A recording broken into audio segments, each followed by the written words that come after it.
Yeah. So my parents, and I said this, like, they were very much so involved, like, Mm, throughout my whole childhood and growing up. And then I started noticing them like fighting a lot. And maybe it's because I was more aware because I was like older. Yeah. Essentially, like they were arguing a lot. And they ended up separating when I was like officially separating when I was like 16, I think. a lot of us come from environments where either things are not the way that they appear to be, because Yeah. sometimes parents feel like, they're trying to protect their children. I'm a father, by the way. But sometimes people feel like they need to protect those that they love and not necessarily tell all the information because they feel like, it's going to shatter people's images they might have.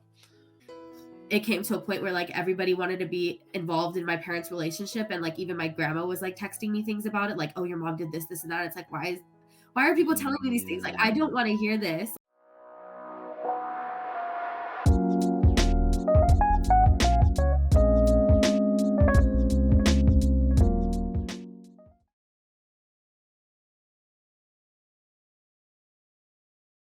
What was it like for you growing up in your house with your family? Sure. So, I I grew up in LA, LA area, specifically like a city called Whittier, but it's a little bit suburby outside of LA, but I was always in the Okay. area. I am an only child, so I guess I would say that I probably feel like it was a little bit like I guess I was a little bit spoiled in some ways. Okay. Um, I had a lot of attention growing up. Like my family was very like my mom and dad.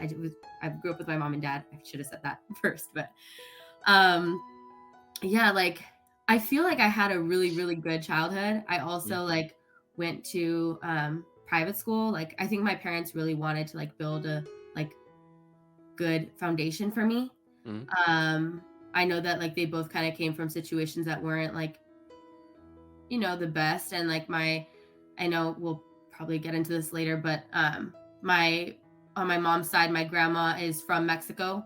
mm. So like my mom growing up, it was always like do really well in school, like go to school, do this, do that, so that like I can get a good job. And it was always like those same like those typical jobs you hear of like lawyer, doctor, or like so Yeah. I like growing up, I was like always getting like straight A's, and like I was very like in the books. And yeah, like but I also yeah, I just feel like I had a really like privileged, great like childhood up until like maybe when I was like 14.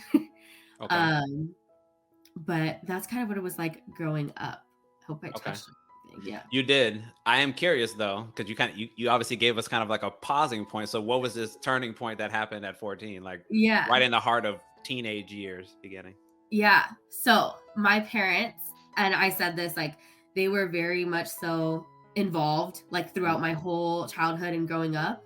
And then I started noticing them like fighting a lot, and maybe it's because I was more aware because I was like older. mm, But um, they, yeah, essentially like they were arguing a lot.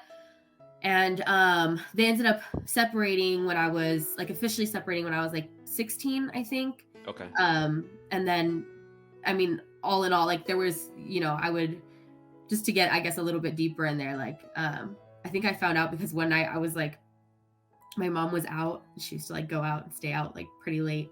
Mm, And then my dad was home, and I heard him like on the phone like in the middle of the night. And I went over, and he was on the phone with a lady, and I was like, is he like cheating on my mom? And I didn't even like then I told my mom about it the next day because I was like I like had a whole episode that night. yeah. And then I went and told my mom about it, and my mom like knew.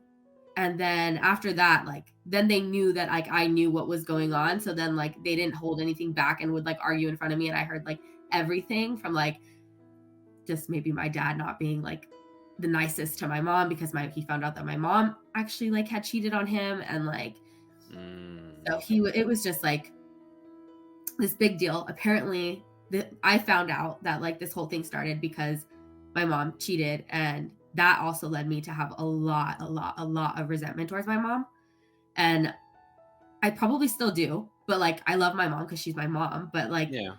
I definitely still, harbor some of those feelings just because it really, I don't know, it was a really like once all that the arguing happened, like I was kind of like it kind of was like going from so much of my parents' attention to so little because then they both were like focused on just finding other people because they didn't want to be alone. So then Right, I was right. pretty much like in the house by myself, like growing up my Oh, okay. teenage years, like trying to figure it out. Yeah. But yeah, that was kind of Wow. it was a big change. That's really interesting too, the way you phrase that, because it sounds like the way you were breaking that down, it went from one extreme to the other. So I was maybe the center of their universe because I was the only child and they were in a happier place in a happier time, perhaps. Yeah. And then whenever the infidelity maybe initially happened with mom, then dad started pulling away, trying to, I don't know, address it in whatever way that he thought he could. And then mom started doing it in kind. And then that, because they were then really focused on themselves, then you became less of the focus at that point. And then you also knew what was going on. So then that kind of compounded maybe some resentment feelings that you said you had, Yeah. particularly towards mom. Yep. Wow. And Yeah. it's interesting. Number one, I appreciate you for sharing that because I know a lot of us come from, not everybody obviously, but a lot of us come from environments where either things are not the way that they appear to be, because Yeah. sometimes parents feel like, they're trying to protect their children. I'm a father, by the way. But sometimes people feel like they need to protect those that they love and not necessarily tell all the information because they feel like, it's going to shatter people's images they might have. But also in your case, I think it's also pretty interesting because, like you said, you were the only child. So I'm not a big fan from like a clinical perspective. I'm not a big fan of extremes because most times people don't handle them well. If I tell you, like, let's take it off of your parents for just a moment.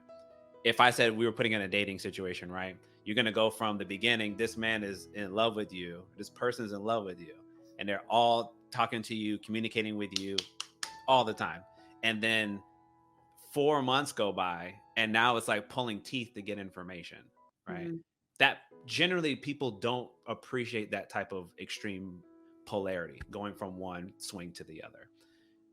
So I'm Yeah. curious, like again, when you were talking about that and you're saying you're being at home more on your own at that point, Mhm. were you guys as a family having discussions or was it literally kind of just everybody's out doing their own thing at this point?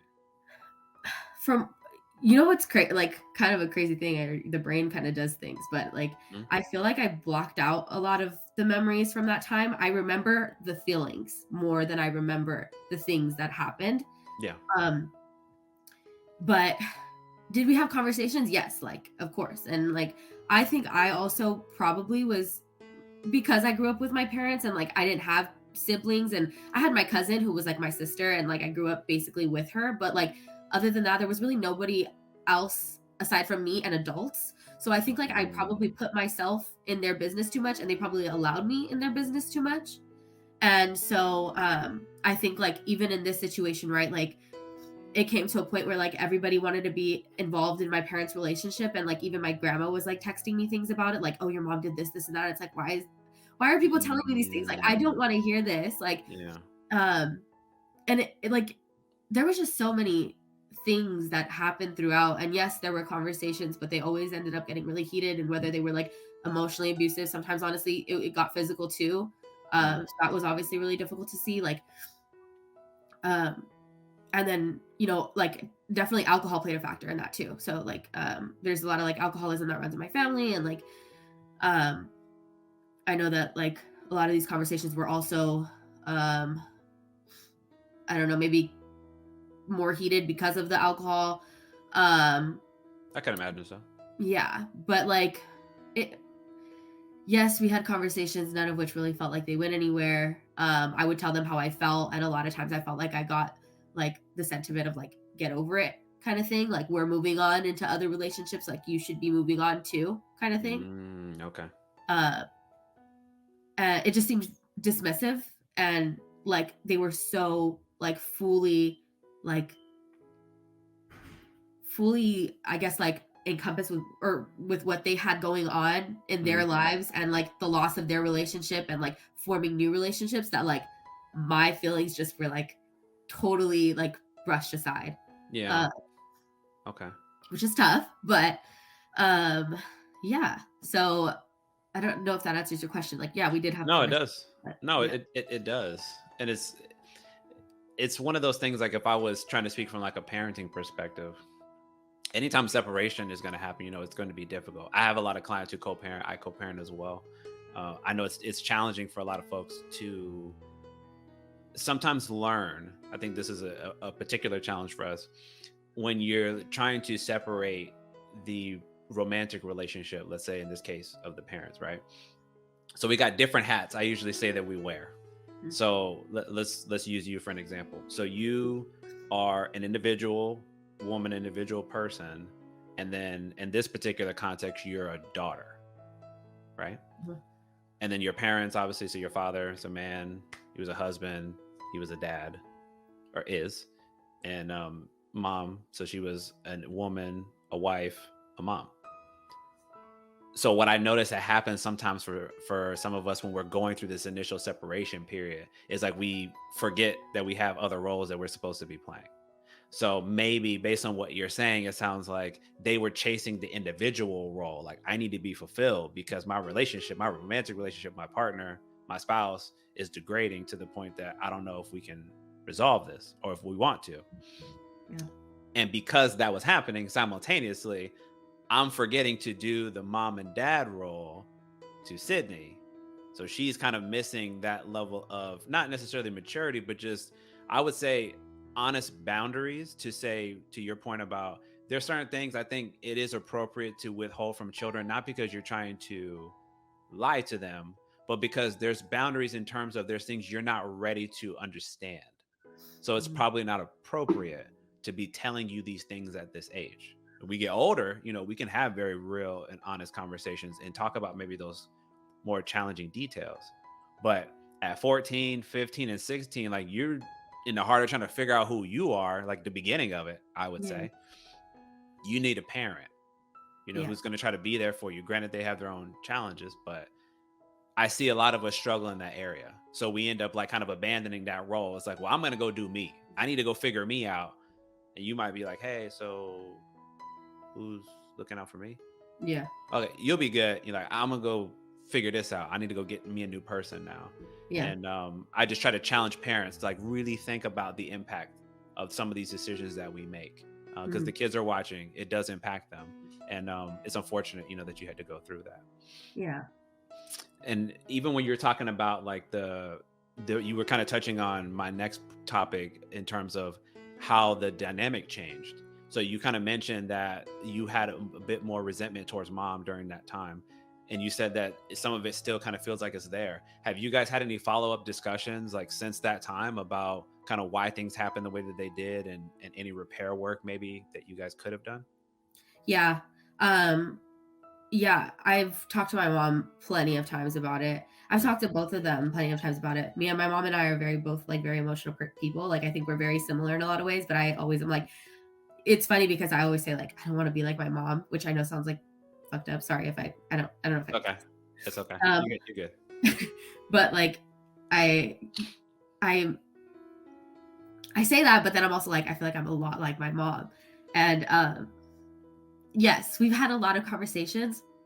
A lot of times it feels like um what's the like catchphrase for it? Like, I don't know, like I'm talking to a wall kind of thing because I feel like Okay. it doesn't really get anywhere. Like she's very strong on like how she feels and how she believes and like but Mhm. then she's also like now at this point in my life, she's a lot more like apologetic, I think. Like she's Okay. a lot more like I'm sorry and she gets like really emotional when she talks about it and like, she feels like she messed up and stuff like that. But then sometimes to me now, it's like I don't know what it is. It might be just like because I kind of like did a lot of like figuring things out for myself during my Mhm. teen years and into my young adulthood that like when she says like, "Oh, I messed up," like you're like, now you feel a certain way and you like I don't know, it almost makes me feel like she's putting me down because it's like, well, I like did this like I raised myself and I think I'm doing pretty damn good. So like don't say you like Mm. messed up. Like I don't know, there's this like weird like I don't know. And now my parents are both like in situations that like I don't love for them, but like I have no control over them, and I'm now an adult at this point. Like I'm living my life across the states. Like I live in New York now. I moved from LA, so like um now I almost feel like I'm playing like the reverse role. Like I'm like Mm. parenting my parents, like Okay. They like come to me a lot with like the things that they have going on, and I'm like, oh well, here's what I would do, kind of thing. Like it's very like Okay. interesting. I've always had a friendship relationship with my parents because it's always been so close that Yeah. like I don't know. I think there's just also another thing that I will say that I think probably, and maybe this is going totally off tangent, but like there was a huge lack of like boundaries like throughout. Nope, Like just that's not off tangent at all. I was yeah, actually gonna go there, but please continue. huge lack of boundaries just in like really just in the relationship, like the relationship as a whole. Even like embarrassing, but like I slept with my parents for like way too long. Like just so I Mm, was old. Like there just things were just not like they loved me. Don't get yeah, me wrong. Like, and I loved my parents and I loved my childhood. And I like literally, I think they did their absolute best. And yeah. like now I can actually think about it in a different way. Mhm. Uh, it doesn't change the fact that I'm hurt and that I have a lot of like residual behaviors and like character traits or maybe like Yeah. defense mechanisms that came out of that. But like they did the best that they can. And like, yeah, I don't know where I was going. I think No, I no, no. answered the question. No, I'm following you, and it's interesting. No, you kinda brought up a point that I was actually trying to get to, but let me ask you a clarifying question before we continue. Do you know about how old your parents were when they had you? Yeah. So my mom was 20, my dad was 21. They met when they were in high school. They got together when they were 15 and 16, I think. My dad was like the quarterback. My mom was like the head cheerleader, captain of the cheer team or whatever. So they were like the like everybody kind of looked at my family, even just like with like all of my extended family. Everybody was coming to our house for Christmas. Everybody was coming to our house for Thanksgiving. Like we just had like Mm. the, You're kinda like the centerpiece. yeah, I felt that way. Maybe I Okay. was just being No, no, but for you're my own entitled side. to your Yeah. perspective, though. Yeah. Okay, Yeah. so dad was 20. You said mom was 19? My dad was 21, my mom was 20. Oh, sorry, 21, 20. Yeah. Dad was 21, mom was 20. Okay, Yeah. so very close in age. Yeah. Okay, and then kind of building on that, because I'm gonna try to go somewhere with this. So you started talking about boundaries, right? So I would say that's fairly young to be having their first child. I'm not saying young as in it was inappropriate. I just mean young as in you're very much in the beginning stages, really, of trying to determine who you are. Not that you're not can't date anybody, but when you have a child, it's hard to kind of like enforce boundaries when you don't really know who you are and how you want to approach parenting. Do you know? Do you happen to know if you were planned? I definitely wasn't. Okay, okay.